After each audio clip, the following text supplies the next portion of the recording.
अस्सलाम वालेकुम नाज़रीन, आऊं आहियां ख्वाजा नसीमुद्दीन नवी ॾिसी रहिया आहियो सिंधरंग न्यूज़ HD।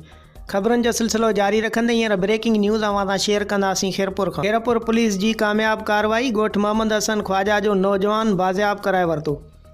जी नाज़रीन, तव्हांखे ॿुधाईंदा हलूं त 10 महीना अॻु अगवा थियल नौजवान खे खैरपुर पुलिस मुक़ाबले बैदि बाज़ियाब कराए वरितो आहे। हाल के गंबट जे ॻोठ मोहम्मद हसन ख्वाजा जो नौजवान मंसूर अली वलद अब्दुल वहीद ख्वाजा के औरताणे आवाज़ ते गुज़िरियल 10 महीना अॻु अगवा कयो वियो हो।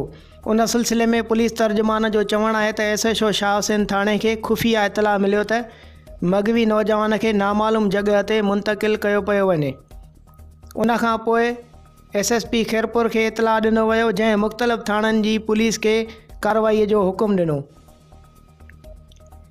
मुख़्तलिफ़ थाणनि जी पुलिस जॾहिं अगवाकारनि जो घेरो तंग कयो त नतीजे में अगवाकार मग़वी नौजवान खे छॾे पुलिस ते फायरिंग कंदा फ़रार थी विया। ॿिए तरफ़ नौजवान जे घर वापसीअ ते संदसि ॻोठ ऐं इलाइक़े में ख़ुशीअ जी लहर छायल आहे। SSP खैरपुर तरफ़ां कार्रवाईअ में हिसो वठंदड़ एहलकारनि लाइ शाबाशीअ जो पैगाम पिणु जारी कयो वियो आहे। वधीक ख़बरुनि ऐं अपडेट लाइ ॾिसंदा रहो सिंधरंग न्यूज़ HD।